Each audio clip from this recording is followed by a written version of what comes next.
No. Hey y'all, how y'all doing this morning?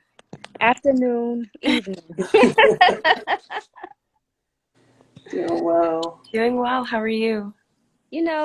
It's a lot. It's a lot. I'm sitting with a lot. Yeah, Yeah. I know it's been a rough few days, weeks. Hmm. Mhm. But glad to Years. be in the space with y'all. Yeah, Years. truly. Yep. Yeah, I feel that.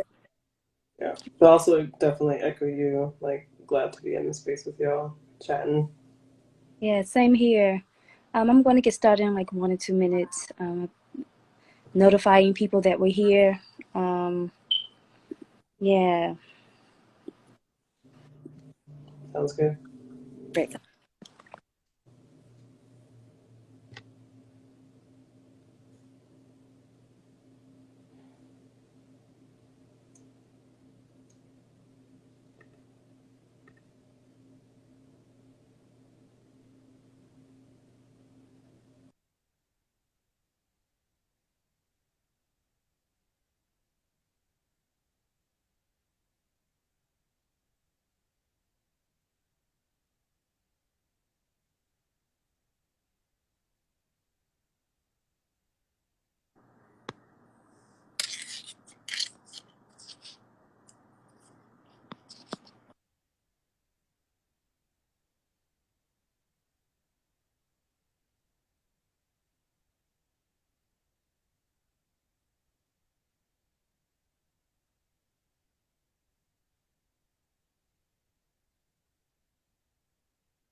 So I'm going to get started. Folks are going to join as we talk.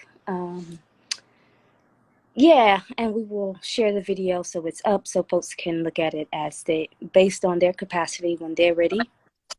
Right? But I do want to respect y'all's time.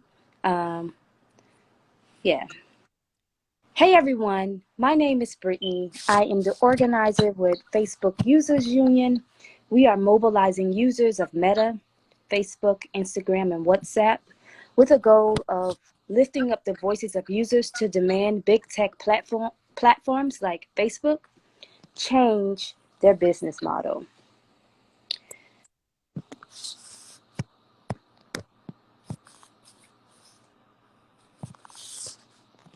Facebook continues to harm us as trans, queer, women, non binary folks, children across the planet, right? And as we are sitting here today on this call, it's heavy because we all fit that description. We fit in one of those modes, right? And for us, we're always the ones who are burdened with the work of, in the truth telling, right? Um, and we're not being supported or protected by Meta, who owns all these major platforms and profit from the violence, from the hate, from the disinformation. As we sit here, and it's very hard for me to speak, but I'm like, as we sit here to reflect on another mass shooting, we must recognize how these big tech companies continue to play a role in violence we see every day, we experience every day. After over 20 people have lost their lives in Texas from this mass shooting this week, and I'm going to go there, y'all. I'm sorry. So we need a moment to breathe. We can do that. And come in and off of camera as we see fit. Whatever we need for ourselves. An image of a trans woman was spread across Facebook and Instagram falsely accusing her of being the shooter.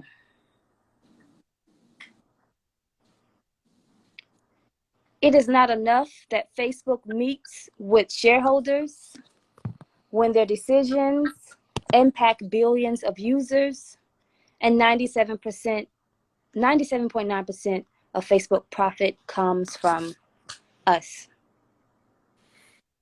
It is important that we challenge ourselves as users of these major platforms and call out Facebook's role in this violence and the violence that we continue to see against women, trans people, gender nonconforming people, youth, children, queer people. They must be held accountable. And that accountability seems as if it's not going to come from our lawmakers, decision makers, and power. So we, the people, the users of Facebook, have the power to create change. And I would like to thank Jaya, who is the campaign manager at Ultraviolent, for joining us. Jaya is a campaign manager for Ultraviolent, where she works to identify and run campaigns focused on sexism in media, big tech, and platform accountability, the spread of sexist disinformation, and rapid response.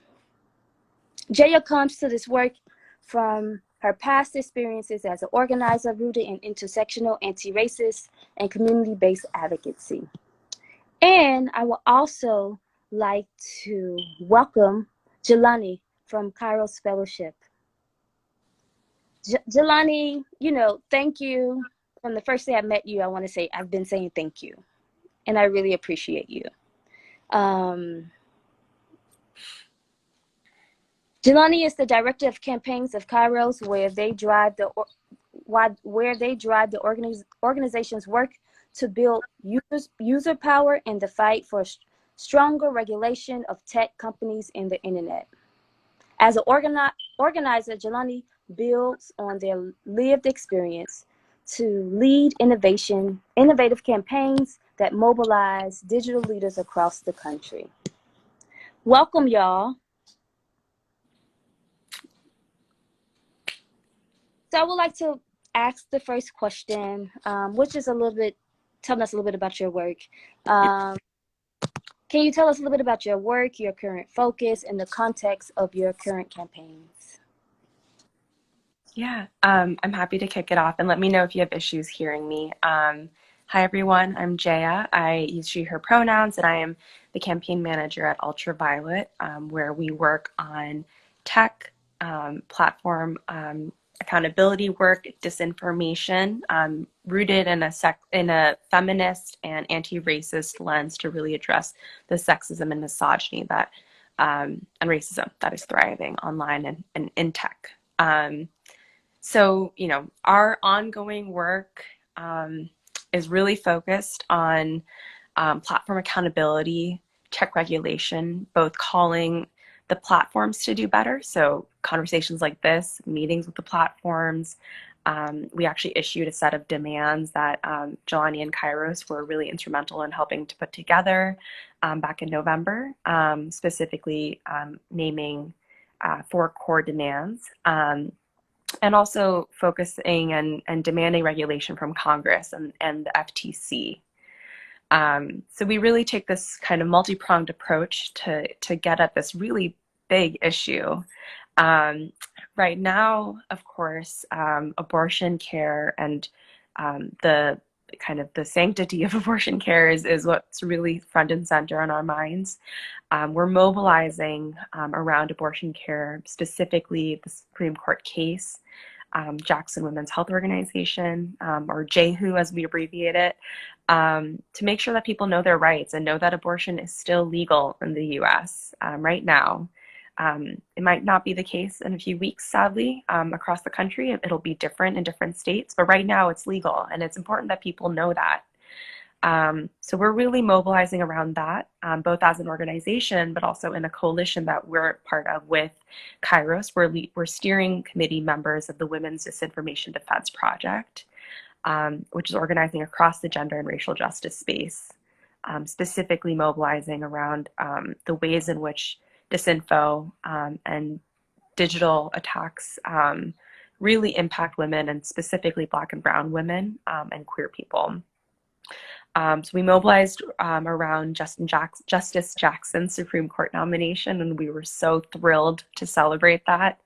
And now we're working coalition on Jehu and Roe, and making sure that folks know their rights and know what disinformation looks like, and also urging and demanding that the platforms categorize abortion disinformation for what it is, which is medical disinformation, and can have serious lifelong consequences if people get the wrong information. Outside of this, we're also continuing our fight around other platforms. We're taking on Elon Musk's decision to do a takeover of Twitter, which is a whole other conversation. And we're continuing kind of these ongoing platform conversations with platforms to ensure that all people, but especially Black women, women of color, queer folks, are safe online by implementing stronger monitoring practices and policy. And I'll pass it over to Jelani. Thank you. Hey y'all, my name is Jelani, who's they, them pronouns. I'm from Kairos. And so Kairos, we work really closely with Ultraviolet. And so a lot of the work that they do, we also are in partnership with. But at a broad kind of level, all of our work is rooted in racial justice and changing the way that people think about the impact of tech on their everyday lives. And we intentionally work across movement to find the intersection of tech. And so that's why I'm excited to talk about gender justice in this context. And what that looks like, we do work in coalition with a lot of groups. The one I'll name that Jaya already mentioned was the Women's Disinfo Defense Project, where we work on all things disinformation and kind of have our little crew of tech accountability folks. We also launched Tech is Not Neutral, which is an umbrella campaign and the name of this Instagram, 2 years ago after George Floyd was murdered by police, when tech companies were really coming out and saying Black Lives Matter, but had very opposite policies and actions in reality. And after that, last year, we ran the Facebook Logout campaign, Facebook and Instagram Logout campaign, where we organized thousands of users and over 50 cross-movement organizations to demand changes from Meta by engaging in a 3-day strike. And so those are just some of the things that we have done and work that we will build off of, that we're really trying to hold platforms accountable through a user lens, giving people also the political education around why these things are racial justice matters, why they are gender justice matters, why they relate to things like climate, for example, too. So really finding that intersection. Yeah, I'll pass it back to you, Brittany. Thank you for sharing. I have a couple of questions. I'm not going to hold y'all for so long. Online gender-based violence has been a serious discussion over the last few years, from celebrities to everyday people. How has tech platforms played a role in addressing or making gender-based violence worse online? And so the idea is,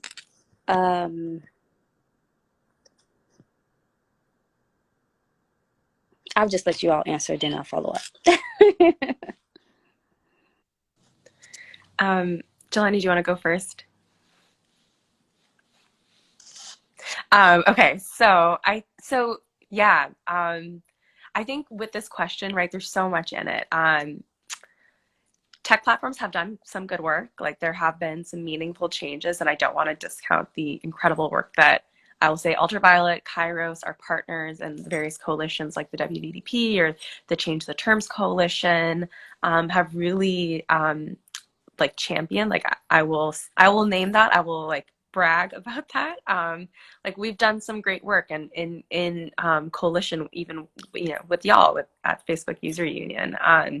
Right, we're all holding these platforms kind of their metaphorical feet to the fire, right? We're getting shit done. Sorry, but we are at the same time.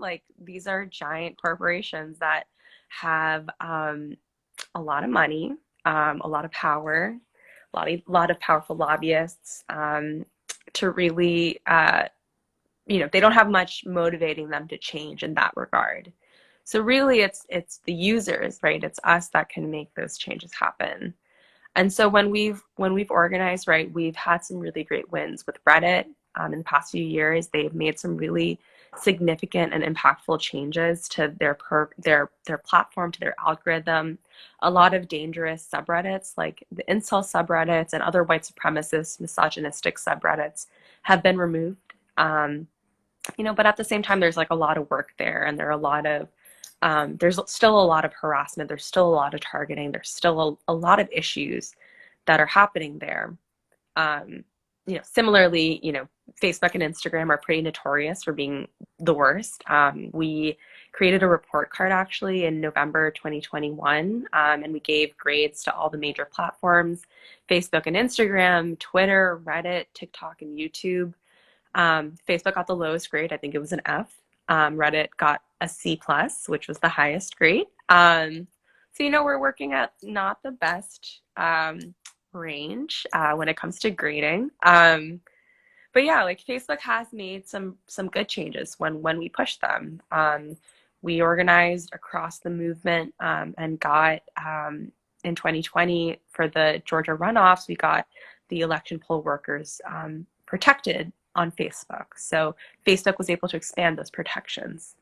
But at the same time, like as good as Facebook is in doing that and listening to us and listening to users, soon after the 2020 elections, the general elections, all of the protections that had been created and preserved and put up were taken down. And, months later, we had January 6th. We had a full-on insurrection that was able to be organized in large part on platforms like Facebook, like Twitter. And that's an issue, right? Like that's a place where, online gender-based violence, which can take many different forms. It's not, one thing is gender-based violence when it comes to digital hate. It happens online, even what you mentioned of a trans woman getting targeted for being falsely accused to be the shooter in Texas. Like I didn't even know that, and that's really messed up. And that is a really clear example of online gender-based violence. So there's a lot of work that needs to be done. And Facebook has made some efforts. They've expanded digital protections for online accounts beyond celebrities, but you still need to qualify to opt in. Like there's all these mechanisms that make it impossible. So there's a lot of work that needs to be done, especially when it comes to things like disinfo and abortion, disinfo and COVID, right? Like these can manifest in really a lot of different ways. Just like, feminism isn't a single problem, isn't a single issue. It has so many foothold, or our demands within feminism have a lot of connections and intersections. Gender-based violence has a lot of intersections with other forms of hate online. I'll pass it to Jelani if you want to add anything. Yeah, you basically covered it. I wanted to uplift like two things. One, that Ultraviolet and GLAAD actually also had a win with TikTok this year. Yeah, I'm gonna say because I'm super proud. I'm like, oh, y'all are great. But had a win with TikTok this year and got TikTok to prohibit like misgendering, dead naming, and like promotion of conversion therapy, pretty like explicitly. And so I think it's important to like uplift like the wins as well as the things that still need to happen, because the wins are coming, and it's taking a lot of hard work. So just wanted to give that for Ultraviolet and GLAAD. And then, yeah, I think, you pretty much covered everything. I think it's important, like, overall to realize that the people who take the brunt of a lot of the, like, violence that happens online that leads into, like, can often lead into offline violence, harassment, etc., are going to be the people with, like, a more marginalized, like, status and identities. And so, you know, and when we talk about solutions, like it does protect everyone, not just like those people, not just women, not just LGBT folks, not just Black and brown people, it does extend. So, we got a long way to go, but and we're doing that. We're doing that work. Thank you all for sharing, and also thank you all for uplifting your wins, right? I have a strong personality, so talking, I'm like, listen. But it's very, very important to share because, for us to get a win, it's, moving mountains, Mm-hmm. blood, sweat, tears, and all of our ancestors. Mm-hmm. So thank you all for sharing. Um, Facebook and other large platforms make their money off of user engagement. Since Facebook makes money off of their users, what power do we actually have? And how can we use it to create change? So you all talked a lot about wins, but this and I the way in which I approach work, I approach work looking at the potential. There's 3 billion users, and if we can even get 10% of users active, you know, having everyone has an analysis around how they feel about Facebook. Many people know it's terrible, but activated around, hey, I actually have power. What would that look like for you? Mm-hmm. I can start on this one. Just because this has been my my work for the last little bit. So yeah, I think first starting out, even getting people to realize that they do have power when it comes to social media platforms and these ones in particular that are huge. That is the first step. And so even just saying, hey, you actually do have power because Facebook, Instagram, like all run off of these ads that are targeted towards us so that like we buy the things that keep this company rolling, right? I think we're kind of conditioned to be just grateful for the platforms and just think of them as just social media platforms. In reality, they are real communities and they are like this digital realm that we all live in. And so we do have the power, but also we deserve to have the power to be able to be a part of governing these digital spaces. So users make or break platforms. Period. That is what it is. We do all the content creation on these, and I think the things that we can do as users is to do everything from signing petitions from organizations like ours represented on this call, to joining user strikes or even finding any way to make your voice heard by company leadership. And I think the easiest way that I would suggest, like anyone who's watching this or will be watching this later, is to look at organizations that are doing tech accountability work. So, and look at them that are doing them from like an intersectional lens. So, like, Ultraviolet, Kairos, Facebook Users Union, Change the Terms Coalition, like all of these groups are doing it. And there's like easy ways for you to get involved. But the first thing is to know that like you make or break Facebook as an individual person, as your community, and you actually can do something about it. Yeah, everything Jelani said is spot on. I think, having conversations with people in your lives is also really important, right? Taking those conversations that you may be having online, offline, and really start dialogues is really, really important when it comes to these types of things. Because I think we often feel that the online world is separate from the offline world, but it's not, right? Social media, the internet, they're part of our daily lives. The work, like the world that we've created online deeply impacts the world we have offline and vice versa. So have those conversations with people in your life. Like, I think it's just so important to have conversations with adults, kids, students, older people, like, regardless of who you are and where you're coming from, talk about the fact that, hey, like, this is a corporation that makes money off of how many hours I stare at the screen or how many hours I engage with content. What can I do to hold them accountable? It's not necessarily about changing your behavior. If you want to be on the platforms, you should be on the platforms.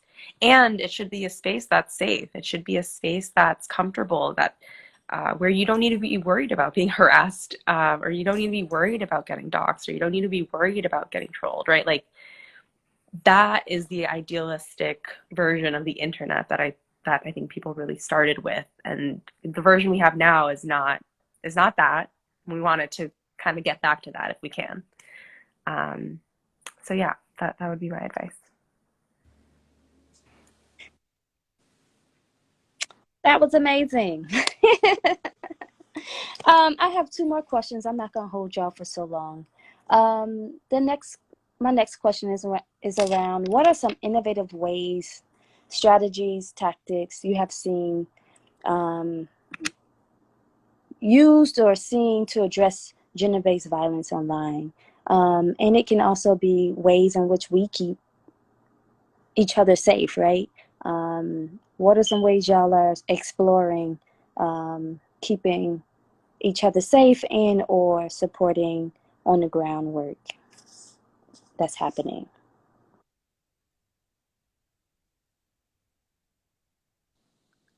Yeah. I think this comes back to like what Jelani had said of I think we get really bogged down in the negatives, and I'm sad that it's hard for me to think about ways that I can keep myself safe online. But I mean, I will say, the tools that we can use are in front of us, right? Like it's naming the harms, it's having those conversations, from an organizing standpoint. Calling out leaders in the tech space is a really great tool, right? Like naming the fact that Sheryl Sandberg claims to be a feminist, is COO of Facebook, is doing very well for herself, and is profiting off of the harms and violence threatened against Black and Brown people, specifically Black women. Like naming that and kind of engaging in those conversations, and partnering, working with us, like becoming members of our organizations is a great way, because then you can get looped in. You can participate in the Facebook strike. You can, participate in a tweet storm or in a Facebook storm or post storm or whatever, right? Like you can engage with us on that. From the immediate, like what tools are available right now. You can turn off your comments if you don't want people to comment on your photos or things like that, right? I mean, I don't want to like promote that as a solution, because it feels like the moral equivalent of telling someone to wear a longer skirt so that they won't get catcalled. It's like, it's not going to work, but necessarily in the long term. But, in the immediate, that's a tool. You can be private, online, like you can do that, and that's okay. But at the same time, right, like, you shouldn't have to make those sacrifices in order to feel comfortable online. I don't know, Jelani, do you have better ideas? I feel like this is a hard question. Yeah, it's definitely a hard question. Yeah, I think some of the strategy that I find that works the best, especially when we are trying to talk to people in mass about these issues, is really is like connecting the dots and breaking it down. And talking to folks in a way that just feels like I'm at a coffee shop and I'm talking to you. I think a lot of these, tech issues that we are like so concerned about still get very jargony. They still get very like in the weeds. And so finding ways to really like pull it out, make it human, really like break down the concept and the issue as a strategy for addressing any sort of like bad thing that's happening on these tech platforms, but especially ones like gender-based violence that can become really complicated. So I find that, and then I think, some of the work that has been really creative that I've seen, also comes from like Ultraviolet. Y'all put out the Hey Cheryl video, which it still cracks me up to this day.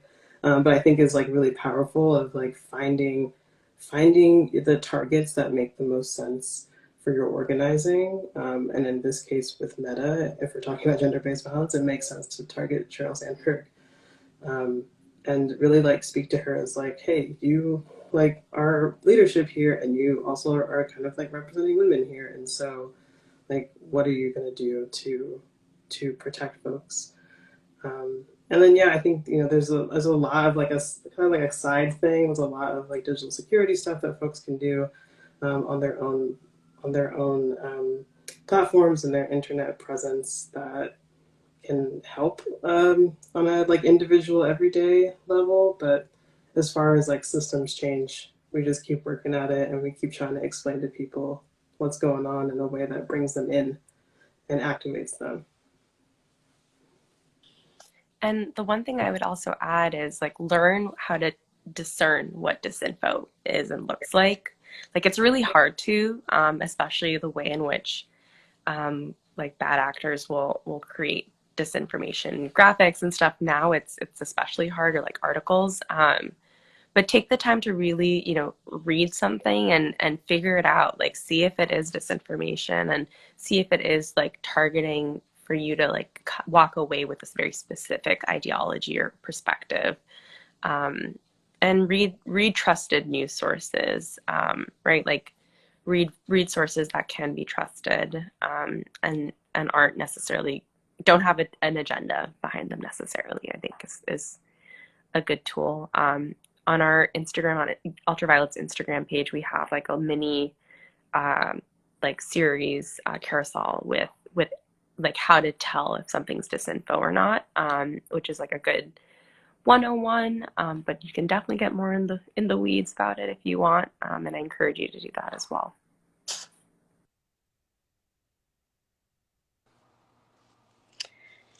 Can you all take a moment with me to vision if we win our fight?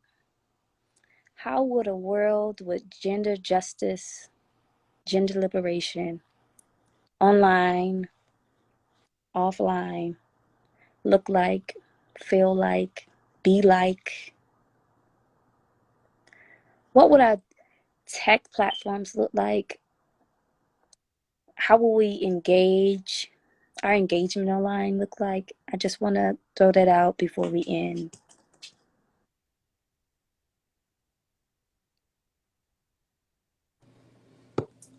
Yeah, I love this question because I love visioning. Um, I think, an internet where people feel like they can build communities that are safe from harassment and violence and actually do that and actually, you know, be able to view this world as a digital realm where we like can work and play and still organize, but do so safely. I see it as policies that are protecting women and people of color and LGBT folks that ultimately then protect everyone.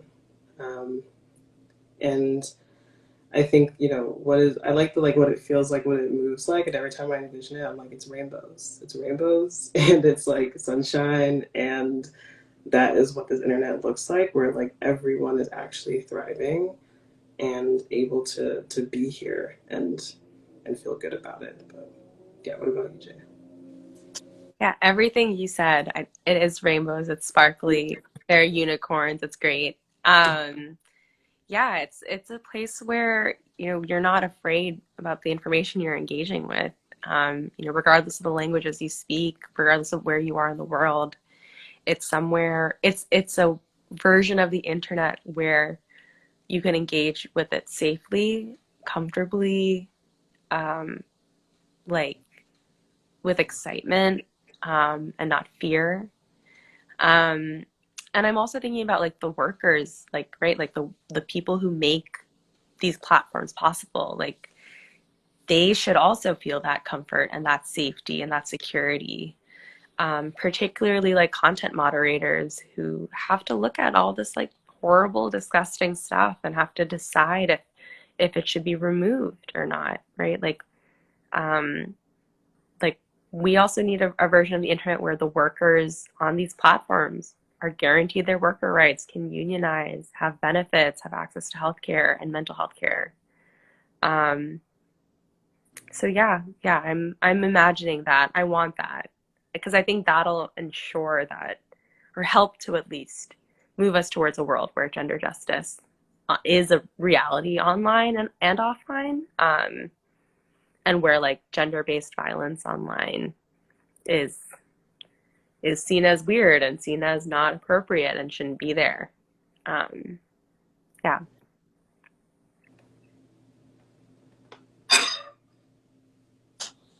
Thank you so much, Shalani and Jaya, for sharing.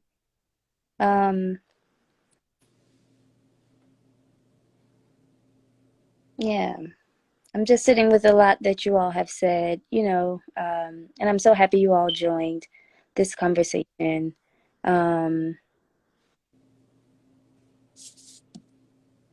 Someone wrote a message saying, on top of failing to protect subjugated communities, Facebook cultivates more bigotry. How can we stop these companies from enabling the predators of online violence in the first place? Mm-hmm. Yeah. Go ahead. Do you want to answer this one? Yeah, I'm thinking about it. I mean, I feel like with that, it's really a mentality shift, right? Like we have to get away from the world where profit, like where bigotry creates profit, where clickbait, like Fox News clickbait, Tucker Carlson clickbait is like the stuff that creates money. And the platforms, like the executives at all these platforms, need to also think um, about the people that are engaging with the platform and like the impact that it has. That prioritizing bigotry and hateful content and content that will create anger, like will have. I think if we stop placing value on that, then those changes will happen. But that comes from, organizations like Ultraviolet and Kairos engaging, but it also comes from like Facebook User Union, right? Like from the users. Like you all have to engage in these conversations too and make it clear that your money, your time, your energy is not going to be rooted in that. But it's hard because it's really profitable and capitalism is our reality right now. So, yeah. Jelani, do you have any other ideas? I just want to piggyback off what you said, and we have to understand racial capitalism. We are the product, Mm-hmm.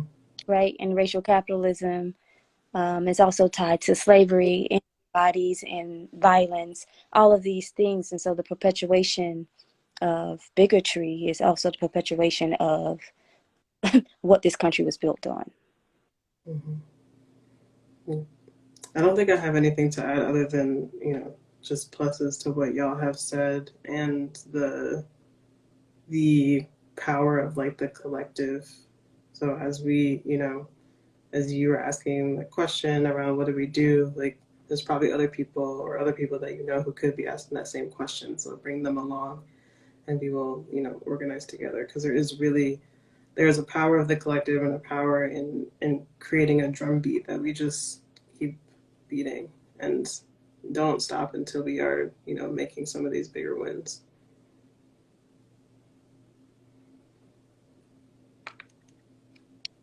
Thank you all so much. I won't hold you up. Thank you so much. This was great. Yeah, this was great. This actually fed me today. Yeah. Thank you Yeah. so much. I really appreciate you making this space. It felt very, yeah, like you're saying, very filling. Yeah. Absolutely. All right, y'all have a great night. I'm going to post this and chop this up. We're doing using these videos to do political education. Awesome. Snippets, understanding that if I want to talk to people in my community or your community, how do we get them to understand it? Because it's a lot. And a lot of this work is in the heart space. Facebook operates in our heart space. We connect with our people, we connect and get the news from there, just not Facebook, but all platforms. And so how do we use our heart space to share this information and get people to resonate with it? Yeah. So that's what we are. So Totally. thank you, Jelani and JF, for being here. It's appreciated, and we thank you, your organizations, for y'all's work, because this grind is real, Hmm. and I know we all are feeling it. Yep. Thank you so much, Brittany. All right. Have a great night, y'all. Bye.